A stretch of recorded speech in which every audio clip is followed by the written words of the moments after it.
kesempatan ingin mengingatkan bahwa secara hukum pemerintah kita masih pemerintah Republik Indonesia.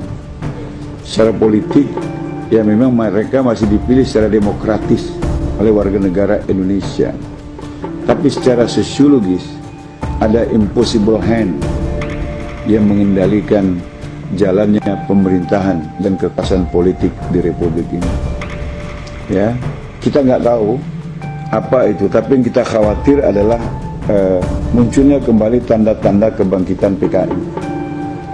Saya guru sejarah 12 tahun. Ya, penatar P4 saya 10 tahun. Saya peserta terbaik 1 penataran P4 tingkat nasional angkatan kelima di Sumatera Utara. Saya terbaik 1. Kenapa? Karena saya bisa menjelaskan Pancasila itu dengan data sejarah. Nah, kenapa saya yang khawatir adalah kebangkitan PKI? Begini, dulu ketika PKI akan bangkit, kondisi yang terjadi sama seperti sekarang. Harga-harga kebutuhan begitu mahal dan kesempatan bekerja begitu sulit. Apa yang terjadi kalau kerja sulit, kebutuhan mahal? Orang nekat, orang galau. Situasi ini sangat subur untuk diprovokasi ke arah kepentingan sang provokator.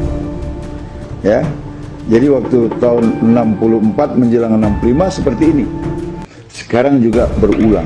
Saya khawatir ini dilakukan oleh kelompok yang sama, PKI. Karena orang yang kesulitan, orang galau itu sulit untuk disatukan. Seperti daun kering, nggak bisa diikat. Yang susah, yang paling mudah dibakar, diprovokasi. Nah, ini kondisi yang memang mereka ciptakan. Jadi penguasaan ekonomi di segala sektor. Kita terkejut ketika Bank Dunia mengeluarkan data. Perekonomian Indonesia hari ini hanya berada di tangan 10 jari dari 2 tangan manusia. Jadi mungkin 9 naga tambah 1, kita nggak tahu. Seperti itu. Nah, ini kan mereka bisa men-setting apa saja. Mereka bisa men-setting apa saja.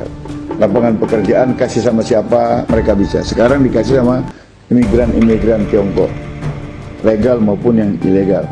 Dulu sih boleh kasih pekerjaan sama orang asing, tapi dalam rangka transfer teknologi. Sekarang pekerjaan kasar yang cuma bisa dikerjakan oleh bangsa kita yang nggak sekolah itu pun mereka ambil alih. Akhirnya bangsa kita kehilangan lapangan pekerjaan. Makanya saya dukung statementnya Fahri Hamzah. Bangsa kita sampai ngemis-ngemis jadi babu ke negeri lain, sementara lapangan pekerjaan di dalam negeri dikasihkan kepada orang-orang Tiongkok. Ketika Menteri Tenaga Kerja kemudian menyerang Fahri, saya balik menyerang Menteri Tenaga. Anda nggak paham jadi Menteri Tenaga Kerja. Anda mau ambil sisi negatifnya saja, ambil kontennya. Ya, proteksilah lapangan pekerjaan dalam negeri, kasih keluarga kita biar tidak jadi TKI, TKW. Anda kok malah marah? Memang ada menteri yang bodoh, saya bilang. Nah, itu sudah terjadi, kesulitan pekerjaan dan mahalnya harga barang. PKI dulu bangkit dalam situasi seperti ini. Kenapa? Rakyat mudah diprovokasi. Yang kedua, ciri kebangkitan PKI tahun 65 itu adalah kriminalisasi ulama dan tokoh bangsa. Lagi-lagi supaya masyarakat kehilangan arah, nggak ada panutan. Jadi kalau ulama di stigma jelek, ulama di stigma negatif, tokoh-tokoh bangsa yang banyak berjasa dikatakan makar, di stigma negatif, kan mereka kehilangan arah karena tidak punya lagi panutan. Ini juga situasi yang diinginkan PKI. Kemudian pada masa lalu juga ada pendataan ulama, terutama di Pulau Jawa. Dan setelah didata, rata-rata ulama itu matinya tersembelih. Ya? Dan sekarang mungkin penyembelihan secara fisik, orang berpikirlah untuk melakukannya. Tapi penyembelihan secara ideologi, penyembelihan secara spirit, sehingga para ulama tidak lagi bersuara lantang untuk menyatakan kebenaran dan keadilan, itu pasti sudah terjadi. Karena ulama-ulama yang punya suara lantang ini sekarang itu dikriminalisasi.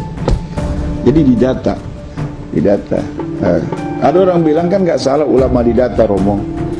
untuk meningkatkan kualitas. Ya benar, kalau yang mendata majelis ulama, kalau yang mendata polisi, masa iya diajarin nembak ulama itu, saya bilang diajarin nangkap orang. Ya tujuannya impossible hand, dan ini pernah terjadi di masa kebangkitan PKI tahun 65. Kemudian yang keempat, ada pemberangusan ideologi Islam. Ya, kita ingat dulu dalam sejarah, karena saya guru sejarah, pernah menceritakan ini kepada mahasiswa saya, kepada murid saya. Seorang guru masuk ke dalam kelas, menyuruh murid-muridnya pejemata menadahkan tangan. Ibu guru, kasih kami pensil. Maka anak-anak itu melakukannya. Ibu guru, kasih kami pensil. Gurunya bagi-bagi pensil. Udah, buka mata katanya. Buka mata. Ada pensilnya? Ada. Berarti ibu guru ada. Betul anak-anak? Betul. Sekarang pensilnya taruh lagi di laci. Tadahkan tangan lagi, biar dapat pensil lagi. Mintanya sama Allah. Pejam mata, ya Allah kasih kami pensil. Anak-anak bilang, ya Allah kasih kami pensil. Nggak ada tuh pensilnya. Ada pensilnya anak-anak? Nggak ada. Berarti Tuhan nggak ada. Dan itu udah terjadi lagi. Kan ada di YouTube. Seorang pemuda mengatakan, asyhadu la ilaha illallah sallallahu Muhammad Rasulullah, itu artinya aku bersaksi tiada Tuhan selain Allah, aku bersaksi Muhammad adalah Rasul utusan Allah. Saya tanya, bersaksi di pengadilan syaratnya apa? Mengalami, mendengar, atau melihat. Nah, sekarang saya tanya, kalian ngalami nggak bersama dengan Tuhan dan Rasul? Mendengar nggak dia berfirman? Hah? Enggak kan? Mengetahui nggak? Enggak. Ngapain kau bersyahadat? Sudah ada di YouTube. Dan itu pasti orang komunis. Dan lebih dahsyat, tokoh nasional, mantan presiden lagi, dalam hari ulang tahun partai yang dipimpinnya, kemudian dengan lantang mengatakan bahwa jangan menganut ideologi tertutup, apalagi sampai percaya pada akhirat. Akhirat itu ramalan masa depan. Pertanyaannya, apa udah ada orang yang pulang dari akhirat? Begitu? Kan sama ini pemberangusan, ya, pemberangusan ideologi keislaman, baru dituduh intoleran, baru dituduh ideologi tertutup dan lain sebagainya. Itu sudah terjadi. Kemudian yang kelima, mata uang Republik tahun 64 itu lambangnya Palu Arit, dan Palu Arit berkibar di mana-mana. Sekarang itu juga sudah terjadi. Bendera Palu Arit di mana-mana, baju Palu Arit sudah dipakai orang. Aku bangga jadi anak PKI sudah ditulis orang. Dan uang baru, pecahan 5.000, 10.000, 20.000, 50.000, 100.000, bacaan BI dengan cat yang terputus-putus. Kalau kita rekonstruksi, ya memang Palu Arit lagi. Lengkap ya, lengkap itu sudah apa, ciri-ciri kebangkitan PKI. Makanya saya khawatir ada impossible hand. Ya oke, memang pemerintah kita secara hukum masih pemerintah Republik Indonesia. Secara politik dipilih secara demokratis oleh rakyat Indonesia. Tapi kenapa kebijakannya seperti ini?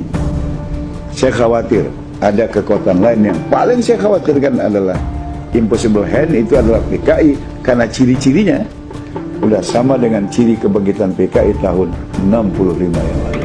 Dan ini patut diwaspadai oleh semua pihak, semua agama. Karena kalau PKI berkuasa, bukan cuma umat Islam yang dihabisi, tapi semua mereka yang yakin kepada Tuhan itu.